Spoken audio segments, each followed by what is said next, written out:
ঋণের সুদ পরিশোধ বাবদ আসছে 2024-25 অর্থ বছরে সরকারের খরচ বাড়বে প্রায় 38 ভাগ। ডলারের বিপরীতে টাকার মান কমে যাওয়ায় আর সুদের হার বৃদ্ধির কারণে এমন পরিস্থিতি সৃষ্টি হয়েছে। শুধু ঋণের দায় পরিশোধই নয়, পরিবর্তিত পরিস্থিতিতে আসছে বাজেটে ভর্তুকি আর প্রণোদনাও 10,000 কোটি টাকার মতো বাড়ানো হতে পারে বলে জানা গেছে। ওয়ালটন ফ্রিজ কিনে অনেকের মতো আপনিও হয়ে যেতে পারেন মিলেনিয়াল। সেরা পণ্যের সেরা অফার। দেশ চালাতে সরকার প্রতি বছর যত টাকা খরচ করে তার 1/4 ধার করে মেটানো হয়। এজন্য সুদও দিতে হয় বছরওয়ারি। হিসেব বলছে চলতি বছর এই দায় পরিশোধে বাজেটে 94,376 কোটি টাকা বরাদ্দ করা হয়েছিল।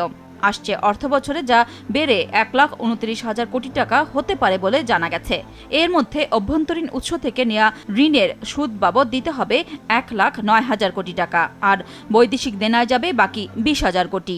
বৈদেশিক ঋণের বোঝা পড়ুন, দেশীয় ঋণের বোঝা, বৈদেশিক ঋণ $100 বিলিয়ন পার হয়ে গেছে গত 10 বছর। এটা শোধ করাটা একটা বিরাট ব্যাপার।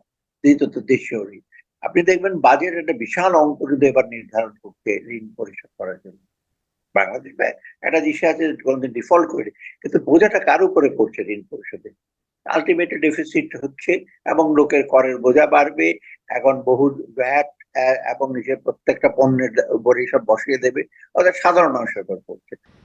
আসছে বাজেটে সরকারের ভর্তুকি আর প্রণোদনা বাবদ ব্যয়ও বাড়তে পারে বলে জানা গেছে। চলতি বাজেটে এই খাতে বরাদ্দ ছিল 1,10,672 কোটি টাকার মতো।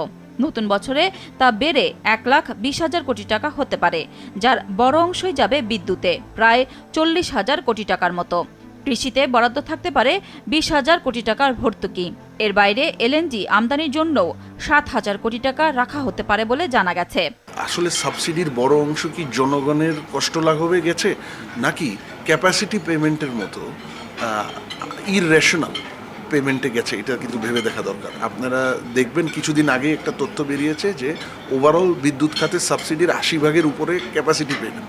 তার মানে এই ক্যাপাসিটি পেমেন্ট যাদের কাছে গেছে তারা পাওয়ার প্রডিউসার, ধনী গোষ্ঠী বা ধনী ফার্মস।